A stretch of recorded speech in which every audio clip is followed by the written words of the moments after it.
ಮೇ 27ರಿಂದ ಮೇ 31ನೇ ತಾರೀಕಿನವರೆಗೆ ರಾಜ್ಯದ ಹವಾಮಾನ ಯಾವ ರೀತಿಯಾಗಿರುತ್ತೆ?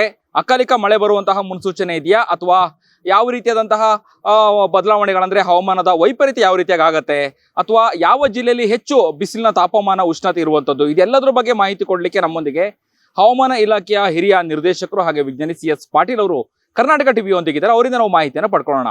ಸರ್, ಈಗ ಮೇ 27ನೇ ತಾರೀಕಿನ ಮೇ 31ನೇ ತಾರೀಕಿನವರೆಗೆ ರಾಜ್ಯದ ಹವಾಮಾನ ಯಾವ ರೀತಿಯಾಗಿರುತ್ತೆ?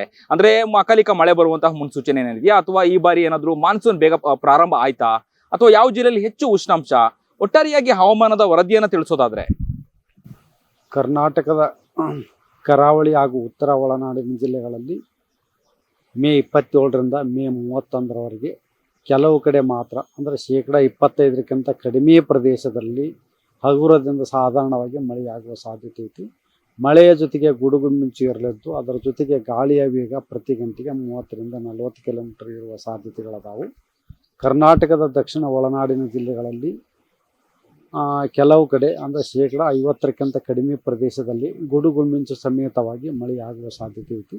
ಮಳೆಯ ಜೊತೆಗೆ ಬಿರುಗಾಳಿಯ ವೇಗ ಪ್ರತಿ ಗಂಟೆಗೆ 30ರಿಂದ 40 ಕಿಲೋಮೀಟರ್ ಇರುವ ಸಾಧ್ಯತೆಗಳದಾವು.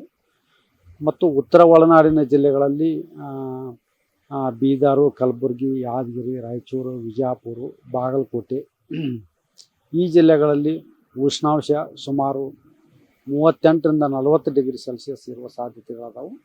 ಮತ್ತು ಉಳಿದ ಜಿಲ್ಲೆಗಳಲ್ಲಿ ಉಷ್ಣಾಂಶ ಈಗ ಗಣನೀಯವಾಗಿ ತಗ್ಗುವ ಸಾಧ್ಯತೆಗಳದಾವ. ಓಕೆ, ಅಂದ್ರೆ ರಾಜ್ಯದ ರೈತರು ಕೇಳುವಂಥದ್ದು ಈ ಬಾರಿಯ ಮಾನ್ಸೂನ್ ಯಾವಾಗ ಪ್ರಾರಂಭ ಆಗುತ್ತೆ? ಅಂದ್ರೆ ಬೇಸಿಗೆಯಲ್ಲಿ ಹೆಚ್ಚು ಮಳೆ ಬರೋದ್ರಿಂದಾಗಿ ಏನಾದರೂ ಬೇಗ ಪ್ರಾರಂಭ ಆಗತ್ತಾ ಮುಂಗಾರು ಮಳೆ ಅನ್ನುವಂಥದ್ದು ಬಗ್ಗೆ ಕೇಳ್ತಾ ಇದ್ದಾರೆ. ಯಾವಾಗ ಸೆಟ್ ಆಗ್ಬೋದು ಮಾನ್ಸೂನ್ ಸರ್ ಈ ವರ್ಷ? ಅದು ಸಾಮಾನ್ಯವಾಗಿ ಮಾನ್ಸೂನು ರಾಜ್ಯದಲ್ಲಿ ಜೂನ್ 5ನೇ ತಾರೀಕಿಗೆ ಆರಂಭ ಆಗುತ್ತೆ. ಈ ವರ್ಷನೂ ಸುಮಾರು ಜೂನ್ ಮೊದಲನೇ ವಾರದಲ್ಲಿ ಆರಂಭವಾಗ್ಬೋದು. ಅಂದ್ರೆ ಬೇಸಿಗೆಯಲ್ಲಿ ಹೆಚ್ಚು ಮಳೆ ಬಂದಿರುವಂತ ನಾವು ನೋಡಿದೀವಿ. ಬೆಂಗಳೂರು ಸೇರಿದಂತೆ ಹಲವಾರು ಜಿಲ್ಲೆಗಳಲ್ಲಿ ಅತಿ ಹೆಚ್ಚು ಮಳೆ ಬಂದಿದೆ ಬೇಸಿಗೆ ಸಂದರ್ಭದಲ್ಲಿ. ಹಾಗಾಗಿ ಈ ವರ್ಷ 2026ನ ಈ ವರ್ಷದಲ್ಲಿ ಮಳೆಗಾಲ ಅಥವಾ ಮಳೆ ಎಷ್ಟು ಇರುತ್ತೆ ಅನ್ನುವಂಥದ್ದು, ಅಂದ್ರೆ ಹೆಚ್ಚಿರುತ್ತೆ, ಕಡಿಮೆ ಇರುತ್ತೆ ಅಥವಾ ಮಳೆ ಇರಲ್ವಂತೆ, ಈ ತರದೆಲ್ಲ ಊಹಾಪೋಹಗಳಿದೆ.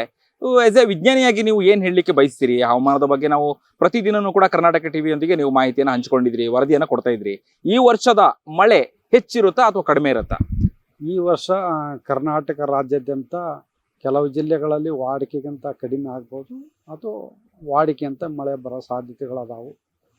ಈ 4-5 ದಿನದಲ್ಲಿ ಏನಾದರೂ ಮಳೆ ಏನಾದರೂ ಹೆಚ್ಚಾಗುವಂಥ ಸಾಧ್ಯತೆ ಅಥವಾ ಕಡಲಂಚಿರುವಂತಹ ಪ್ರದೇಶದಲ್ಲಿ ಅಥವಾ ಮೀನುಗಾರರಿಗೆ ಅವರಿಗೆ ಏನಾದರೂ ನೀವು ಎಚ್ಚರಿಕೆ ಸಂದೇಶನ ಕೊಡ್ತೀರಾ? ಈಗಾಗಲೇ ಯೆಲ್ಲೋ ಅಲರ್ಟ್, ರೆಡ್ ಅಲರ್ಟ್ ಅನ್ನುವಂಥದ್ದನ್ನು ಕೂಡ ನೋಡ್ತಾ ಇದ್ದಾರೆ ಜನ, ಏನು ಎತ್ತ ಅಂತ ಹೇಳಿ. ಆ ಥರ ಏನಾಗೋ ಸಾಧ್ಯತೆ ಇದೆಯಾ ರಾಜ್ಯದಲ್ಲಿ? ಅದ ಈ ಒಂದು 5 ದಿವಸದೊಳಗೆ ಯಾವುದೇ ಮೀನುಗಾರರಿಗೆ ಎಚ್ಚರಿಕೆ ಇರುವುದಿಲ್ಲ, ನಾರ್ಮಲ್ ಆಗೇ ಇರ್ತದೆ.